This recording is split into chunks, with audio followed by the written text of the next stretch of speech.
राजा भूत की तीन काली चुड़ैल बेटियां। रात का समय होता है। एक सड़क पर एक कार में तीन लड़के बैठे होते हैं।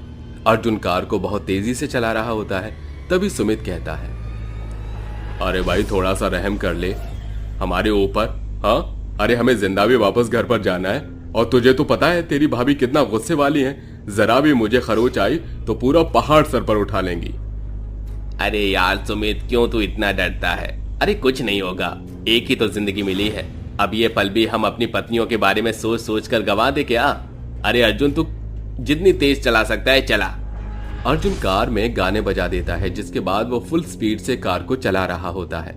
तभी अचानक से रास्ते में एक पत्थर आ जाता है, जिससे उसकी कार का टायर उस पत्थर से टकरा जाता है और इसी कारण उनका एक्सीडेंट हो जाता है। अरे ये क्या, हमारी कार तो ठुक गई। अब हम वापस कैसे जाएंगे? ओहो यार, अब हम लोग क्या करें? यहाँ तो आसपास कुछ भी नहीं है। देखा मेरी बात ना मानने का नतीजा। मैं तो तुम्हें कह ही रहा था, लेकिन तुम हो कि मेरी बात कभी सुनते ही नहीं हो। अब हमारे पास ना तो घर है ना कोई ठिकाना। अब हम पूरी रात कहाँ काटेंगे? अरे तू चिंता क्यों करता है? ये देख, हमारी कार यहाँ आकर ठुकी है। ये देख, सामने एक पुरानी हवेली है। आज की रात हम वहीं काट लेंगे। मेरे ख्याल से हमारा वहां जाना ठीक नहीं है। पता है ना, ऐसी पुरानी हवेलियों में भूत और चुड़ैल रहते हैं। हे भगवान, सुमित तेरा कुछ नहीं हो सकता। चल तू हमारे साथ। अरे तेरा तेरे साथ है तो डरने की क्या बात है? वो तीनों हवेली में पहुंच जाते हैं, जिसके बाद हवेली पुरानी तो होती है, लेकिन अंदर से बहुत सुंदर और चमक रही होती है। अरे बाप रे, क्या किस्मत पाई है। देखा कितनी सुंदर हवेली में हमें एक रात काटने को मिलेगी। मैं तो बहुत ज्यादा थक गया हूँ, मैं तो सोने जा रहा हूँ। अर्जुन को देख राघव और सुमित भी उसके साथ ही सो जाते हैं। कुछ ही देर में उन्हें पायल के बजने की आवाज आती है। अरे मुझे पायल के बजने की आवाज आ रही है। वैसे पायल की आवाज तो मुझे भी आई थी। कहीं यहाँ पर कोई आइटम तो नहीं है? तभी उनके कमरे में तीन बहुत ही सुंदर सी लड़कियां आती हैं। वो दिखने में बिल्कुल राजकुमारियों की तरह होती हैं। अरे वाह, क्या बात है! इस हवेली में तो राजकुमारियां भी रहती हैं। आप सभी का हमारी हवेली में स्वागत है। बताइए, हम किस प्रकार आपकी सेवा कर सकते हैं? तुम तो राजकुमारियां हो। अरे हम तुमसे अपने कोई काम कैसे करवा सकते हैं? आज के लिए आप हमारे मेहमान हो। आपका ख्याल रखना हमारा फर्ज है। बहुत दिनों बाद हमारी हवेली में कोई आया है। हम जानते हैं आपकी कार का एक्सीडेंट हो गया है। चिंता करने की कोई बात नहीं है। आपको कोई भी चीज की जरूरत हो तो आप हमसे मदद ले सकते हैं। हम तीनों बहनों के कमरे आपके कमरे के बराबर में ही हैं।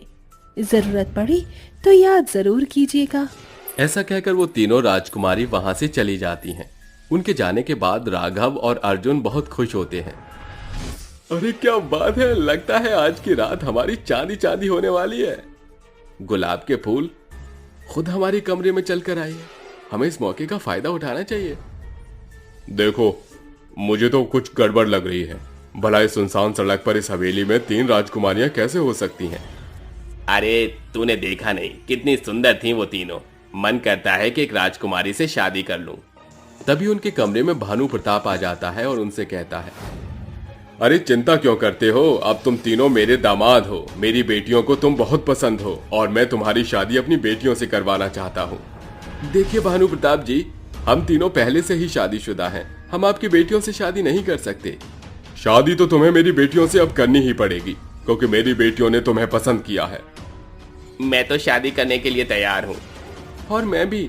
अरे यार सुमित, तेरी वाली से तो तू पहले ही परेशान है और तू भी कर ले शादी। राघव और अर्जुन दोनों जबरदस्ती सुमित को शादी के लिए तैयार कर देते हैं। कुछ ही देर में भानु प्रताप अपनी हवेली के अंदर ही अपनी तीनों राजकुमारी बेटियों की शादी उन तीनों से करने वाला होता है। तभी अचानक से घड़ी में 12 बज जाते हैं, जिसके बाद वो पूरी हवेली अचानक से खंडहर में बदल जाती है और राजा की तीनों बेटियां एकदम काली चुड़ैल की तरह दिखने लगती हैं। वहीं राजा भी अचानक से भूत बन जाता है। ये सब देखकर सुमित कहता है, देखा, मैंने तो तुमसे कहा था, तुमने मेरी बात नहीं मानी। अब ये छलावा था, ये तो भूत और चुड़ैल हैं। चुड़ैल, भूत, भगवान अब क्या होगा? भागो यहाँ से, नहीं तो ये राजा अपनी काली चुड़ैल बेटियों की शादी हमसे करवा देगा। अर्जुन तो उन्हें देखते ही बेहोश हो जाता है। जिसके बाद राघव और सुमित दोनों वहां से भागने की कोशिश करते हैं, लेकिन राजा अपनी हवेली का दरवाजा अपने भूतिया शक्तियों द्वारा बंद कर देता है। यहाँ तुम आए तो अपनी मर्जी से थे, लेकिन अब यहाँ से जाओगे मेरी मर्जी से। पिताजी, इस राघव से तो मैं शादी करूंगी। जिससे मुझे शादी करनी है वो तो बेहोश हो गया है। मुझे तो सुमित से शादी करनी है। आजा मेरे सुमित राजा, मेरे पास आजा। एक तरफ रुक्मिणी अर्जुन को उठाने की कोशिश करती है, वहीं दूसरी मोहिनी और रूपवती सुमित और राघव को पकड़ने लगती हैं। मुझे छोड़ दो, अरे मुझे छोड़ दो, मुझे किसी काली चुड़ैल से शादी नहीं करनी। मैं तुम्हारे आगे हाथ जोड़ता हूँ, मुझे छोड़ दो। देखो, हम पहले से ही शादीशुदा हैं, हम तुमसे शादी नहीं कर सकते। तभी अचानक से अर्जुन को भी होश आ जाता है। प्रियतम, आखिरकार तुम उठ ही गए, चलो शादी करते हैं। अर्जुन तुरंत रुक्मिणी के पास से उठकर सुमित और राघव के पास जाकर खड़ा हो जाता है। तुझ जैसी काली चुड़ैल से कौन शादी करना चाहेगा? अरे मेरी पत्नी इतनी सुंदर है, तू तो उसके आगे कुछ भी नहीं है। ये सुनते ही राजा भानु प्रताप और उसकी तीनों राजकुमारी बेटियां आग बबूला हो जाती हैं। क्या कहा तुमने? मेरी बेटियों को काली चुड़ैल? मैं तुम्हें नहीं छोड़ूंगा, अब तुम मेरे हाथों से नहीं बच सकते। आज इन्होंने भी हमारी खूबसूरती का अपमान किया है पिताजी, इन्हें मत छोड़ना। मार दो पिताजी ने, जैसे हमने बाकी सबको मारा है, आज इन्हें भी मार दो। भानु प्रताप उन तीनों को मारने ही वाला होता है, इतने में हवेली का दरवाजा खुलता है। दरवाजे पर एक तांत्रिक बाबा होता है जो अपने मंत्रों द्वारा पड़ी हुई भभूति को भूतिया राजा और उसकी तीनों चुड़ैल बेटियों के ऊपर डाल देता है। छोड़ दे राजा तू इन्हें, आखिर इन्होंने तेरा क्या बिगाड़ा है? नहीं छोड़ूंगा, मैं इन लोगों को नहीं छोड़ूंगा जो मेरी बेटियों के कालेपन की बेइज्जती करेंगे। मैं एक एक करके सबको मार दूंगा। देख राजा, मैं जानता हूँ बीते हुए काल में तेरी बेटियों के साथ बहुत बुरा हुआ। तेरे दामादों ने तेरी धन दौलत को हासिल करने के लिए तेरी काली बेटियों से शादी की और बाद में उन्हें जान से मार दिया, लेकिन इससे इन लोगों का क्या कसूर? इन्हें छोड़ दे, जाने दे। नहीं छोड़ूंगा, मैं इन सबको मार दूंगा। तांत्रिक उन तीनों चुड़ैल बेटियों के भूतिया पिता राजा को बहुत समझाने की कोशिश करता है, लेकिन राजा तांत्रिक बाबा की एक नहीं सुनता। जिसके बाद तांत्रिक बाबा अपने मन ही मन में मंत्रों का उच्चारण करता है और पवित्र गंगा जल निकालकर राजा की तीनों काली बेटियों और राजा के ऊपर डाल देता है, जिसके बाद उनकी आत्मा जलने लगती है। देखते ही देखते उनकी आत्मा जलकर राख हो जाती है और उन्हें वहां से हमेशा के लिए मुक्ति मिल जाती है। यहाँ से जाने से पहले मैं तुम्हें एक सलाह देना चाहता हूँ। कभी भी ऐसी खंडर जैसी हवेलियों पर मत रुकना, क्योंकि ऐसी हवेलियों में भटकती आत्माओं का वास होता है, जिनकी कई अधूरी इच्छाएं पूरी नहीं होती। अब जाओ और दोबारा यहाँ लौटकर कभी मत आना। वो तीनों अपनी जान बचाकर वहां से चले जाते हैं, जिसके बाद तांत्रिक बाबा भी वहां से चला जाता है। चुड़ैल की कंप्यूटर क्लास। कैलाश, तुम्हारा कंप्यूटर का कोर्स कंप्लीट हो गया है। कुछ देर बाद मेरे कैबिन में आकर मुझसे अपना सर्टिफिकेट ले जाना।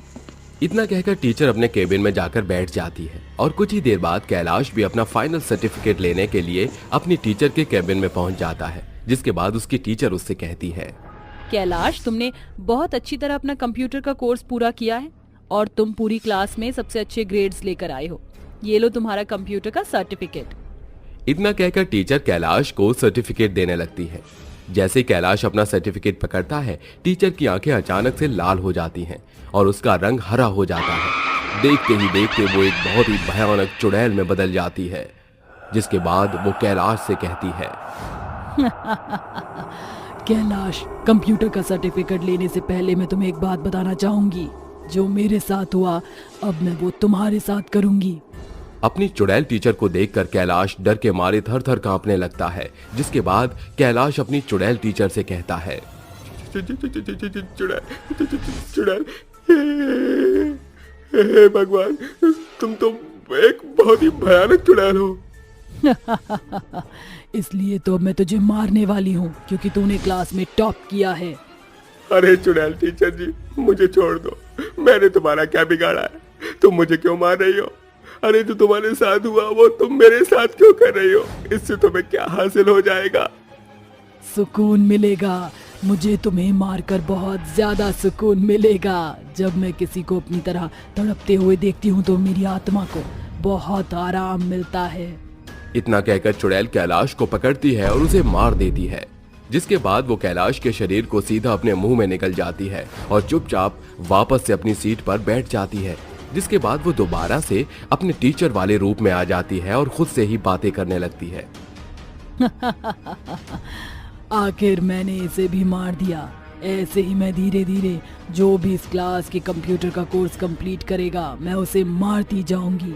आखिर मेरे साथ भी तो ऐसा ही हुआ था, मुझे भी बेरहमी से मारा गया था। क्या दिन थे वो जब मैंने कंप्यूटर का कोर्स किया करती थी। एक दिन मैं जब क्लास में पहली बार आई तो सभी ने मुझे देखकर कहा था, अरे क्या बात है, ये काली कलूटी बैंगन लूटी हमारी कंप्यूटर क्लास में क्या करने आई है? अरे ये तो एक काला मगरमच्छ है, ऊपर से इसके चेहरे पर कितने सारे पिंपल्स भी हैं। छी, मुझे तो इसे देखकर उल्टियां आ रही हैं।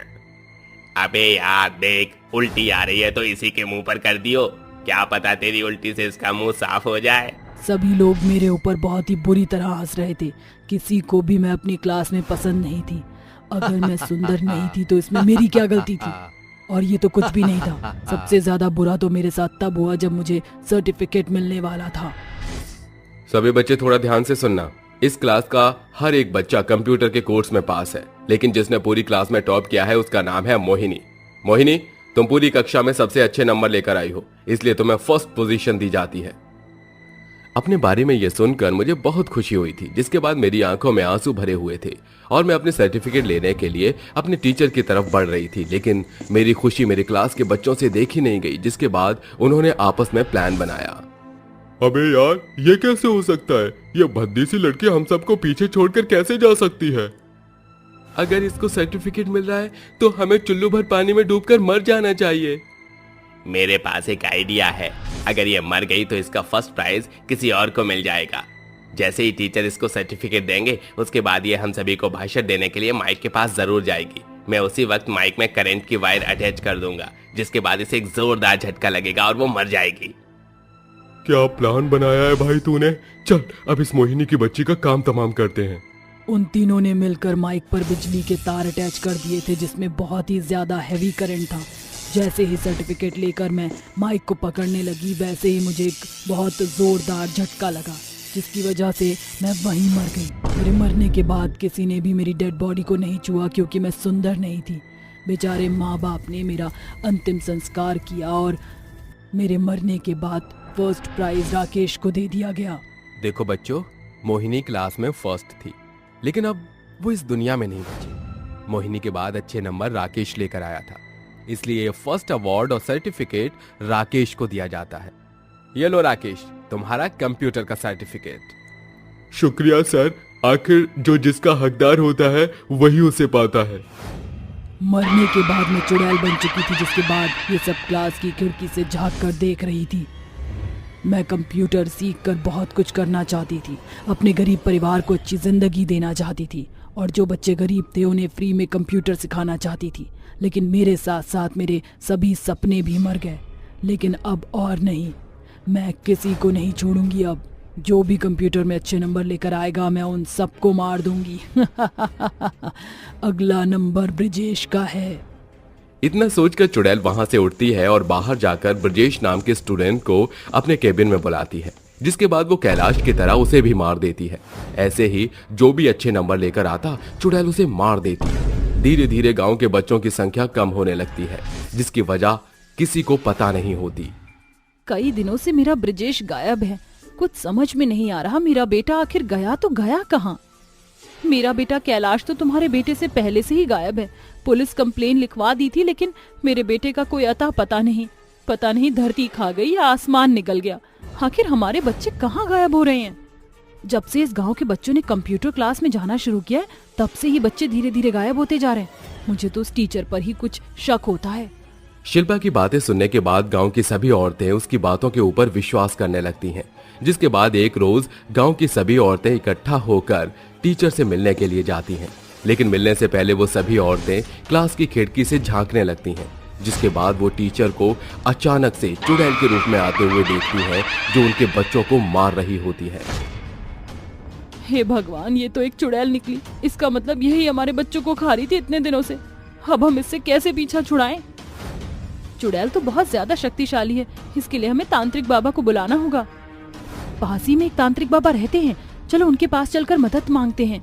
वो तीनों तांत्रिक बाबा के पास जाती हैं और उन्हें गांव के अंदर हो रही पूरी घटना के बारे में बताती हैं, जिसे सुनकर तांत्रिक बाबा उनकी मदद करने के लिए तैयार हो जाते हैं और चुड़ैल टीचर के पास पहुंच जाते हैं।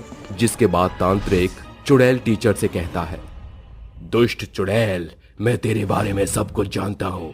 तेरे साथ जो हुआ तो वही इन मासूम बच्चों के साथ दोहरा रही है। मेरी बात मान जा और चली जा यहाँ से, नहीं तो अंजाम अच्छा नहीं होगा। तुझे क्या लगा मैं तेरी इन फालतू की धमकियों से डर जाऊंगी और यहाँ से दुम दबाकर भाग जाऊंगी? हाँ चुड़ैल, तुझे यहाँ से जाना ही होगा। जब सीधी उंगली से घी नहीं निकलता तो उंगली को टेढ़ा कर लेना चाहिए। उसी प्रकार मैं तुझे यहाँ से भगा कर ही रहूंगा। अब देख तू मेरा कमाल। इतना कहते ही तांत्रिक बाबा अपने झोले से एक कांच की शीशी और जादुई छड़ी निकालता है, जिसके बाद वो एक मंत्र पढ़ने लगता है। ओम भट भट स्वाहा, ओम भट भट स्वाहा। तांत्रिक के मंत्र के उपचार से चुड़ैल धीरे धीरे कांच की बोतल में समा जाती है, जिसके बाद तांत्रिक उस बोतल का ढक्कन लगाता है और अपने साथ उसे ले जाता है। जिसके बाद से गांव के ऊपर से चुड़ैल का साया हमेशा हमेशा के लिए खत्म हो जाता है। भूतिया पैसेंजर्स। रात के 1 बजे कुलधरा स्टेशन प्लेटफॉर्म पर एक ट्रेन आती है। उस ट्रेन के रुकते ही काफी सारे भूतिया पैसेंजर्स उस पर धक्का मुक्की करते हुए अपने सामान लेकर चढ़ जाते हैं। ये भयानक नजारा देखकर आप डर गए ना? दरअसल माना जाता है कि ये स्टेशन एक भूतिया स्टेशन है। कुछ साल पहले लोगों ने यहाँ भूतिया गतिविधियों को महसूस किया था। कुछ हादसे भी हुए, जिसके चलते सरकार ने इस स्टेशन को बैन कर दिया है। तभी से ये स्टेशन बंद पड़ा है। और आखिर ये भूतिया स्टेशन कैसे बना, जानने के लिए कहानी में आगे बढ़ते हैं। रात 11:35 पर साहिल और गौरव, ट्रेन को चलाने वाले ड्राइवर की ड्यूटी खत्म हो चुकी थी। साथ ही वह नए नए इस नौकरी में लगे थे। तभी दोनों कहते हैं, अरे गौरव, तूने सुना है इससे आगे वाले स्टेशन पर 2 कट हैं। इसमें से जो एक कुलधरा स्टेशन है वो बंद है। हाँ सुना तो है मैंने भी, लेकिन तू मुझे ये सब क्यों बता रहा है? इसलिए बता रहा हूँ क्योंकि मैं सोच रहा था कि हम दोनों की ड्यूटी खत्म हो चुकी है, तो हम इस ट्रेन को उस प्लेटफॉर्म पर लेकर चलते हैं, देखते हैं क्या होगा। अरे तू पागल है क्या? वहाँ भूतों का चक्कर है, अगर कुछ हुआ तो? अरे डरने वाली क्या बात है, हम ट्रेन के अंदर रहेंगे, भूत वूत आएंगे भी तो हम तेजी से ट्रेन चलाकर निकल लेंगे। पर फिर भी यार, अगर वो स्टेशन बंद है तो कुछ सोच समझ कर बंद होगा ना। जरूरत क्या है जाने की? गौरव, बुज़दिल जैसी बातें करना बंद कर। कितना डरता है तू? और इतना तो राइट है हमारा कि ट्रेन को उधर लेकर जा सके, किसी को पता नहीं चलेगा, थोड़ी देर में आ जाएंगे। ठीक है, तू इतना कहता है तो चल। ये बोलकर दोनों खाली ट्रेन में बैठते हैं और अपनी ट्रेन को उस भूतिया कुलधरा स्टेशन पर ले जाते हैं। ट्रेन जैसे ही वहाँ पहुँचती है, ट्रेन में बैठे हुए देखते हैं कि ये स्टेशन पूरी तरीके से सुनसान और बंजर है, जहाँ जाले लगे हुए थे। ये देखकर गौरव डर जाता है। अभी यार, इस स्टेशन पर तो परिंदे ने भी पर नहीं मारा होगा इतने टाइम से। देख कैसे जाले लगे पड़े हैं। मुझे तो हॉरर वाइब्स अभी से आ रही हैं। तू फट्टू है और फट्टू वाली बात करेगा। डेयरिंग वाली बात करता तो ऐसे नहीं बोलता। हाँ ठीक है। मुझे प्यास लग रही है, मैं पानी भरकर लाता हूँ इस बोतल में। अच्छा तू कुछ खाएगा क्या? अभी तो पागल है क्या? ये स्टेशन कब से बंद है? कौन तुझे यहाँ पकौड़े तलकर रात में देगा? अरे हाँ, ये तो मैंने सोचा ही नहीं। तभी उनके ट्रेन की आवाज से आसपास के भूत उस ट्रेन पर चढ़ने लगते हैं। कुछ ज़ॉम्बीज भी इस तरह भटकते हैं और 2 भूत तो हाथ आगे करते हुए उनके ट्रेन के आगे की पटरी से आते हैं। मार डालेंगे हम तुम्हें, छोड़ेंगे नहीं। क्यों आए हो यहाँ? अब आए हो तो बचोगे भी नहीं। बहुत सालों बाद आज कुछ इंसानी मांस खाने को मिलेगा। साली, यहाँ तो भूतों का मेला लग गया है। कुछ भूत इधर से आ रहे हैं तो कुछ उधर से आ रहे हैं। मुझे बहुत डर लग रहा है, जल्दी से ट्रेन को भगा। हाँ चालू करता हूँ, अब तो मेरी भी फट रही है। दोनों घबराए हुए थे कि उनके डिब्बे में आंख मलते हुए टीटी आता है और कहता है, अरे सर, ट्रेन चल गई है तो बता दो, मैं लोगों के टिकट काट के आता हूँ। अरे ढंग से अपनी आंखें खोलकर देख, यहाँ लोग नहीं भूत हैं, और जब तक तू भूतों की टिकट काटेगा वही तुझे काट डालेंगे। सर ये आप कैसी बातें कर रहे हो? मैं चाय लाता हूँ। अरे ये टीटी पागल हो गया है क्या? इसे बाहर जाने से रोक गौरव, और इसकी आंखों पर पानी डाल, मैं ट्रेन को बढ़ाता हूँ। जैसे ही साहिल ट्रेन स्टार्ट करता है, उसकी आवाज से सारे भूतिया पैसेंजर्स अपना अपना सामान लेकर उस ट्रेन पर चढ़ने लगते हैं और टीटी को पकड़कर मार डालते हैं। बाप रे बाप, मार डाला। अब क्या होगा? टीटी तो मर गया और ये भूत अंदर भी आते जा रहे हैं। क्या करूं? मुझे तो बहुत डर लग रहा है। अरे डर मत, ट्रेन स्टार्ट हो गई है। जैसे ही हम दूसरे स्टेशन पहुंचेंगे, क्या पता ये भूत भाग जाए। एक तरफ दोनों ट्रेन चलाकर आगे लाए ही थे कि झटके से उनकी ट्रेन रुक जाती है। दोनों गिर पड़ते हैं। तभी ट्रेन अपने आप ही उल्टी चलने लगती है और सारे भूतिया पैसेंजर्स काफी तादाद में दोनों के करीब आते हैं और उन्हें मार डालते हैं। अगले दिन ट्रेन और गौरव साहिल के गायब होने से हर जगह बात फैल जाती है। इन्वेस्टिगेशन करने पर पता चलता है कि दोनों की मौत कुलधरा भूतिया स्टेशन पर जाने से हुई है। इस बात के लिए सरकारी अफसर ट्रेन के मालिक धर्म सिंह को कहते हैं, धर्म सिंह, ये मैं क्या सुन रहा हूँ? आपकी ट्रेन एक ऐसी जगह पर चलेगी जो काफी टाइम से बंद है, बैन है। क्या मैं पूछ सकता हूँ कि कैसे हुआ ये सब? सर मुझे नहीं पता कैसे हुआ, वो दोनों अभी नए थे इसलिए शायद वहां चले गए। आगे से ऐसा नहीं होगा। तुम इतने घबराए हुए क्यों हो? क्या तुम ऐसा कोई सच जानते हो? देखो, मुझसे छुपाओ मत, जो भी है बता दो। आखिर उस भूतिया स्टेशन पर भूतिया पैसेंजर की क्या सच्चाई है? सर वो मैं बताता हूँ। कुछ साल पहले की बात है। ये ट्रेन पटना से होते हुए कुलधरा स्टेशन आई थी, जिसमें काफी यात्री सफर कर रहे थे। इसी बीच मौसम का रुख ऐसा बदला कि तेज आंधी तूफान से ये ट्रेन बीच में एक स्टेशन पर रुकी। बारिश बंद होने पर जब ये ट्रेन दोबारा आगे चली तो कुलधरा स्टेशन आ गया था। कुछ यात्री यहाँ पर उतरे तो कुछ चढ़े, और जैसे ही दोबारा ये ट्रेन चालू होती है तो बारिश के पानी की वजह से ट्रेन की पटरी या हर लोहे की चीज में करंट आने लग गया, और ज्यादा कोशिश करने पर ट्रेन के वायर में आग लग गई। धीरे धीरे आग बढ़ती गई। जब तक लोग आकर बचा पाते तब तक ये ट्रेन जलकर भस्म हो चुकी थी। मामला ठंडा होने के बाद जब ये ट्रेन दोबारा चालू हुई तो इस हादसे में मरे हुए यात्री बाकी लोगों को, बाकी पैसेंजर्स को मारने लग गए। बार बार ऐसा हादसा होने पर सरकार ने स्टेशन को हमेशा के लिए बैन कर दिया। बस सर, यही कहानी थी, लेकिन बहुत डरावनी है। रात को तो स्टेशन पर आना भी पाप है। कुछ आया भी करते थे तो भूतिया पैसेंजर उन्हें कच्चा खा जाया करते थे। ये मैंने अपनी आंखों से देख लिया था। तो क्या अब ये स्टेशन एक भूतिया स्टेशन बनकर रह जाएगा? क्या उन भूतिया पैसेंजर्स को कभी मुक्ति नहीं मिलेगी? सर मैंने सोचा है, आखिर ये भी तो मासूम लोग थे, इनकी क्या ही गलती थी। इनके घर वाले कितने दुखी होंगे। इसलिए मैंने इनकी मुक्ति के लिए एक महापंडित से पूछा है। उन्होंने मुझे स्टेशन पर 51 ब्राह्मणों से महायज्ञ करवाने को बताया है। उस महायज्ञ में इन सभी पैसेंजर्स की मुक्ति की पूजा होगी। धर्म सिंह, ये तो बहुत अच्छी बात है। तुमने इतने लोगों के बारे में सोचा। तो कब है ये? मैं भी आ जाऊंगा। अगले हफ्ते सर। कुछ दिन बाद धर्म सिंह कुलधरा स्टेशन पर अच्छे मुहूर्त को देखकर 51 महापंडितों से मृत व्यक्तियों की मुक्ति के लिए महायज्ञ करवाता है, जिसके बाद दान दक्षिणा करने के बाद वो स्टेशन भूतिया पैसेंजर से मुक्त हो जाता है। लेकिन माना जाता है महायज्ञ के बाद भी स्टेशन पर आत्माएं भटकती हैं। आज भी लोग उस स्टेशन से सफर करने से कतराते हैं।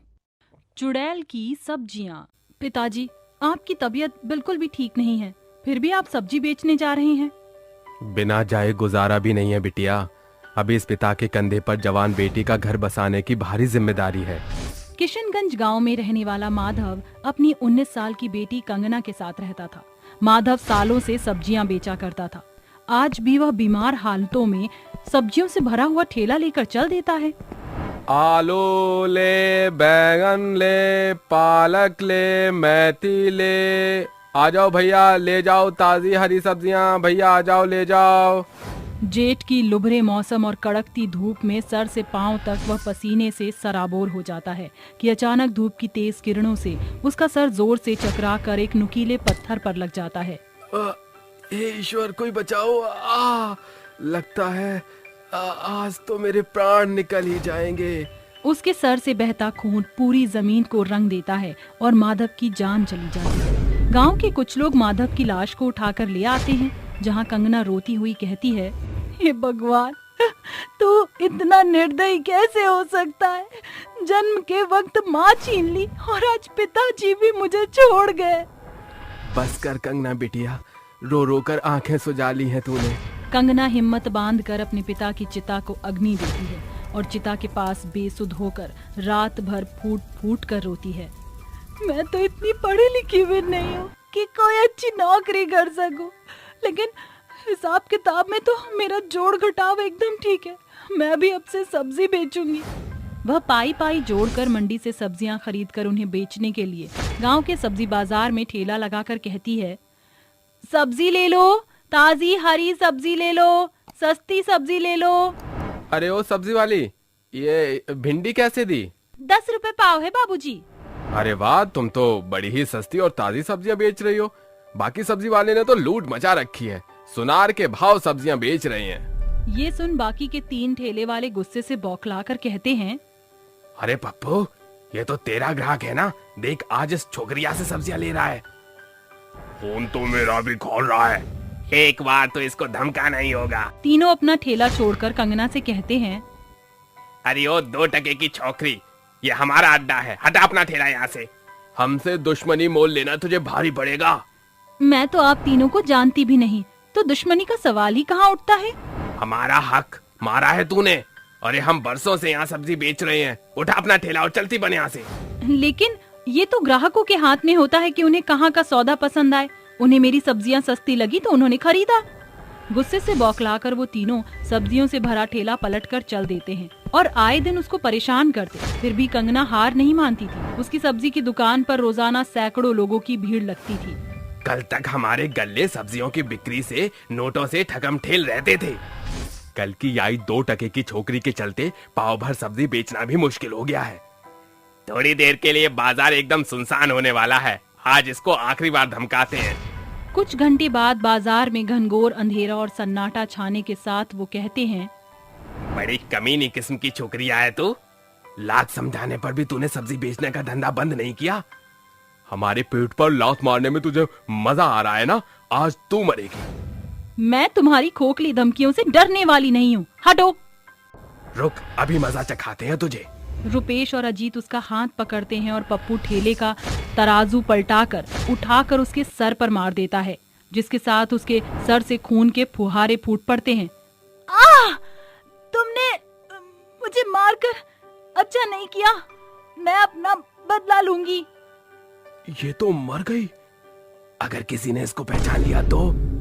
ऐसा नहीं होगा, इसकी लाश को भाजी तरकारी की तरह काटकर सड़ी गली सब्जियों के गड्ढे में फेंक देंगे। तीनों कसाई उसको फेंक देते हैं, जिसके बाद वो चुड़ैल बनकर कहती है, नहीं छोड़ूंगी, लौट आई हूँ मैं। तकरीबन 10 दिन गुजरते ही एक रात अजीत कहता है, सब्जियां बेचते हुए पता ही नहीं चला कि रात कब हुई। मुझे घर जाना होगा। इतनी भी जल्दी क्या है? खौफनाक आवाज सुनकर जैसे ही अजीत पलटता है तो चुड़ैल गायब हो जाती है। अचानक जोरदार आंधी उठती है। अरे तूफान कैसे उठ गया? मुझे जल्दी से घर भागना होगा। वो जैसे ही ठेले को बढ़ाता है, चुड़ैल उसके ठेले पर ढब से कूद पड़ती है। चुड़ैल के आगे लटके हुए बालों को देख अजीत पूछता है, कौन हो तुम? सारे टमाटर फोड़ दिए, इसका नुकसान क्या तेरा बाप भरेगा? चुड़ैल जोर शोर से रोती हुई बाल हटाकर कहती है, कहो तुम, मैं हट जाना भर दूं सब्जी लेकर। चुड़ैल की लाल स्याह खूनी आंखें और विशाल रूप देख अजीत ठेले से दूर जा गिरता है। अरे अरे बाप रे, तू! आज तो मैं तेरी चटनी बनाऊंगी। चुड़ैल अपने लंबे नाखून उसकी अंतड़ियों के आर पार करके उसे खत्म कर देती है और ठेले की सारी सब्जियां सपाचट करके लंबी डकार मारती है। आज ये चुड़ैल बहुत खुश है। एक तो मौत की नींद सुला दिया एक को, अब बचे 2। तकरीबन कुछ दिन गुजरने के बाद रुपेश और पप्पू बातें करते हुए कहते हैं, अरे अपना अजीत कहाँ लापता है? 2 हफ्ते बीत गए पर न उसका ठेला नजर आ रहा है और न वो। हो सकता है उसके हाथ लॉटरी लग गई हो, इसीलिए सब्जी बेचना छोड़ दिया होगा। 10 बज गए यार, अब कोई भी ग्राहक सब्जी खरीदने तो आने से रहा। चल घर चलते हैं। दोनों अपनी सब्जियों का ठेला बढ़ाते हुए चल पड़ते हैं। तभी चुड़ैल उनके पीछे आवाज लगाती हुई ठेला बढ़ाकर कहती है, सब्जी ले लो, ताजी हरी सब्जी ले लो। सुबह से ना एक आलू बिका है, ना बिका है आधा कांदा। ऐसे आखिर कैसे चलेगा सब्जी बेचने का धंधा? आवाज सुनकर दोनों चुड़ैल की तरफ पलटते हैं कि पप्पू चुड़ैल के पास बढ़कर कहता है, अरे तुम सब्जी वाली हो कि कबाड़ी वाली? ये बिखरी जुल्फें गंदे कपड़े पहनकर सब्जी बेचोगी तो ग्राहक तो क्या फकीर भी नहीं आएगा। पर तुम तो आ गए ना मरने के लिए। चुड़ैल तू फिर लौट आई? अरे रूपे कुछ कर, वरना ये चुड़ैल मुझे गाजर मूली की तरह काट डालेगी। चुड़ैल पप्पू को काली शक्तियों से बैंगन में बदल कर कहती है, अब देख कैसे मैं तेरा बर्ता बनाती हूँ। चुड़ैल उस बैंगन को आसमान में उछालकर अपनी आंखों की ज्वाला से झुलसाकर बैंगन बने रुपेश को मसल देती है। इससे पहले कि मैं भी मारा जाऊं, मुझे गांव भागना होगा।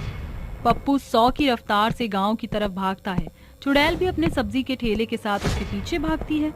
कहाँ भाग कर जाएगा, आज तुझे मरना ही होगा। पप्पू गांव में बैठे लोगों की झुंड के बीच आ गिरता है। अरे भाई कौन हो तुम और इतना घबराए हुए क्यों लग रहे हो? चुड़ैल, एक चुड़ैल मेरा पीछा कर रही है, मुझे बचा लो। चुड़ैल सब्जी से भरे ठेले को पप्पू की ओर धकेल कर कहती है, तुझे मरने से गांव वाले तो क्या यमराज भी नहीं बचा सकता। अरे सरपंच जी, ये तो अपनी कंचन है। पर अब ये इंसान नहीं चुड़ैल बन चुकी है। चुड़ैल पप्पू को उठाकर सब्जियों के ठेले पर धोबी पछाड़ मारकर कहती है, मुझे मारा था ना, अब तू भी मर।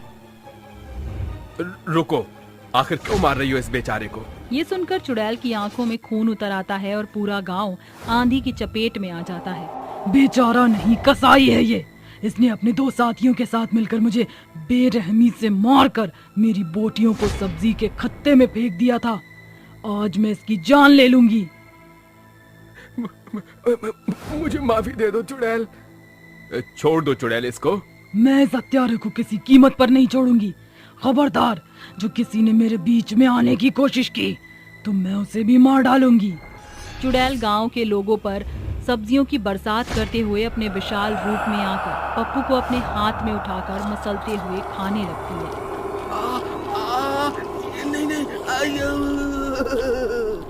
आज मेरा बदला पूरा हुआ, अब मेरी आत्मा को मुक्ति मिल जाएगी। तीनों हत्यारों को मौत के घाट उतार कर चुड़ैल की आत्मा सितारों की रोशनी के साथ गायब हो जाती है। लेकिन कभी कभी वो चुड़ैल आधी रात सब्जियों के ठेले के साथ दिखा करती थी। प्रेग्नेंट चुड़ैल गाय पर अत्याचार। किशनपुर नाम के गांव में गाय बहुत ज्यादा पाली जाती थी। ऐसे ही बिरजू नाम का एक ग्वाला था जिसके पास 2 गाय थी। एक दिन वो गाय को चारा फेंकते हुए बोलता है, ले और खा इसे जल्दी से, और हाँ गाढ़ा दूध दियो इस बार। गाय उसे पैनी नजरों से देखती है कि तभी बिरजू उसके सिर पर एक हाथ मारता है। उसके मारने से वो गाय एक लात मारती है, जिसके बाद बिरजू और भड़क कर बोलता है, मैं तेरा मालिक हूँ और तू मुझे ही आंखें दिखाकर मार रही है। तेरी ये मजाल, अब मैं तुझे नहीं छोड़ूंगा।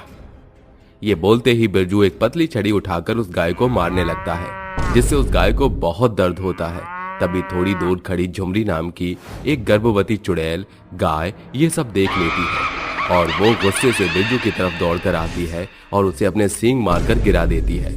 तभी रोते हुए बिरजू कहता है, अरे राम रे, अरे मैं तो मर गया रे, मार डाला रे, अरे मेरे कटोरे तोड़ डाले रे, फोड़ डाला। ये कौन सी गाय है जिसने मुझे सींग से मारा? छोड़ूंगा नहीं, मैं इसे नहीं छोड़ूंगा। अच्छा तो तू है, अभी तुझे मैं सबक सिखाता हूँ। ये बोलकर बिरजू जैसे ही झुमरी चुड़ैल गाय को मारता है, वो गाय अपनी आंखें बिल्कुल लाल करके अपने बड़े दांत दिखाती है और उसकी छाती पर कूद जाती है, जिससे वो बहुत आहत हो जाता है और बोलता है, मुझे छोड़ दो, आई मुझे मत मारो, मुझे जाने दो। नहीं, तू हम गायों को बेजुबान क्यों समझता है? क्या हमारे अंदर दिल या प्यार चाहने की ख्वाहिश नहीं होती जो तुम हम पर अत्याचार करते रहते हो?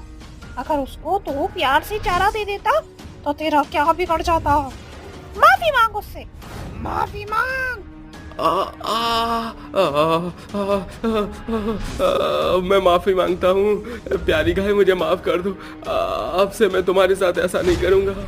कोई बात नहीं, जा बिरजू, मैंने तुझे माफ किया। देखो, अगर ये तुम्हें फिर से परेशान करे तो मुझे बताना, मैं इसका कीमा बना दूंगी।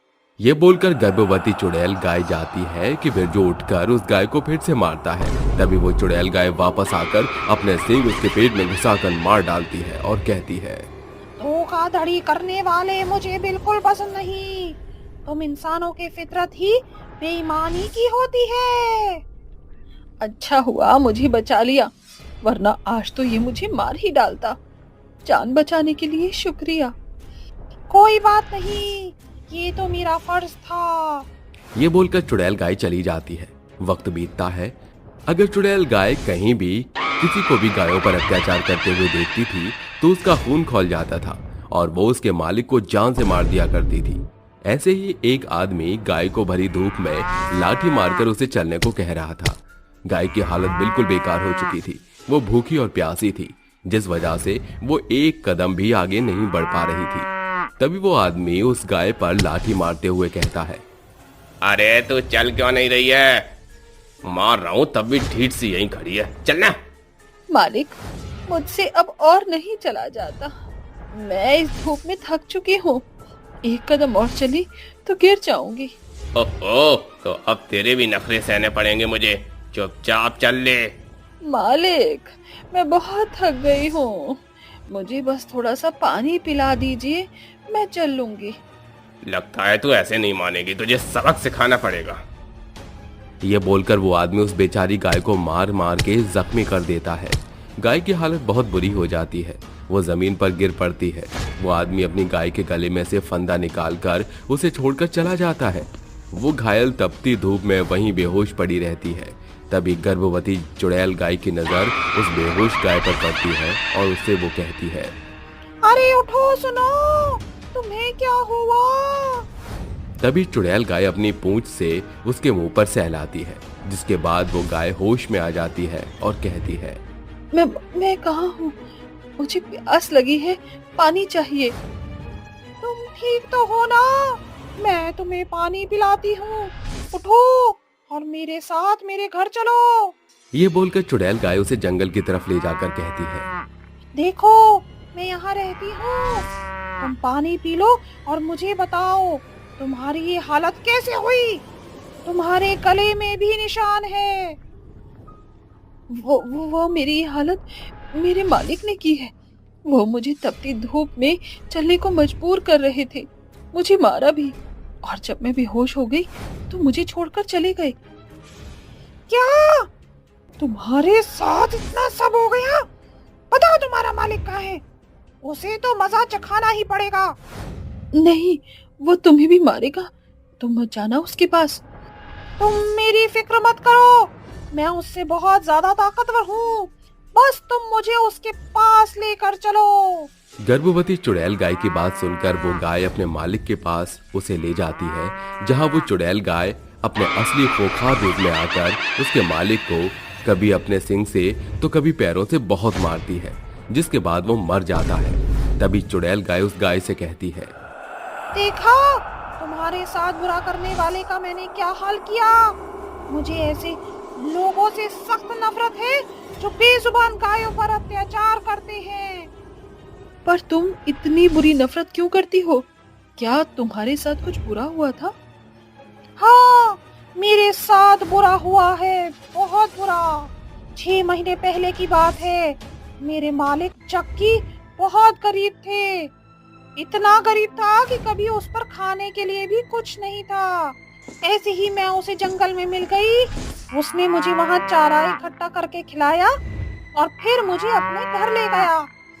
मेरे मालिक ने मेरा बहुत ख्याल रखा, मुझे चारा खिलाया, जिसके बाद मैं उसे गाढ़ा दूध देती थी और धीरे धीरे वो अमीर हो गया और घमंडी भी।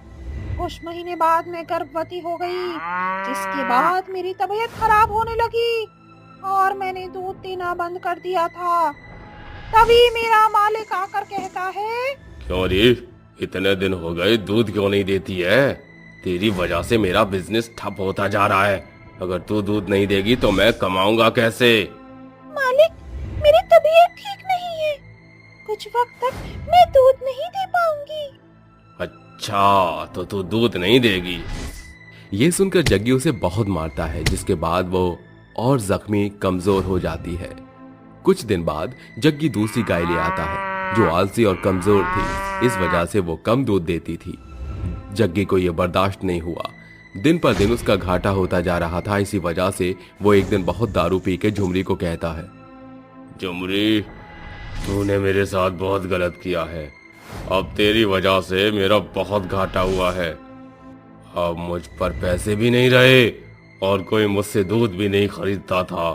आज मैं तुझे नहीं छोड़ूंगा, मार डालूंगा तुझे। मालिक, मालिक ऐसा मत कीजिए, मुझ पर तरस खाइए। मैं गर्भवती हूँ, कुछ तो समय लगेगा ना मुझे दूध देने में। मेरी तबीयत भी ठीक नहीं है। चुप पनौती गाय, तूने मुझे बर्बाद कर दिया। आज मैं तुझे मार डालूंगा। ये बोलते ही जग्गी चूल्हे में से लकड़ी लाकर झुमरी को जला देता है, जिसके बाद झुमरी तड़प तड़प कर जलकर मर जाती है और चुड़ैल बन जाती है। चुड़ैल बनने के बाद सबसे पहले मैंने उसी दारूबाज को ही मार डाला। एक बार भी उसने मेरे बच्चे के बारे में नहीं सोचा और पैसों के चक्कर में इतना अंधा हो गया कि उसने मुझे ही जला डाला। इसीलिए मैंने उससे अपना बदला ले लिया। सच में तुम्हारे साथ बहुत गलत हुआ है, पर तुम बहुत अच्छी गाय हो। तुमने हम जैसी गायों की कितनी मदद की है। मैं भगवान से प्रार्थना करती हूँ कि तुम्हें और तुम्हारे बच्चे को मुक्ति प्रदान करे। गाय के इतना बोलते ही आकाश से एक रोशनी आती है जो गर्भवती गाय पर पड़ती है, जिसके बाद उसे मुक्ति मिल जाती है और वो चली जाती है।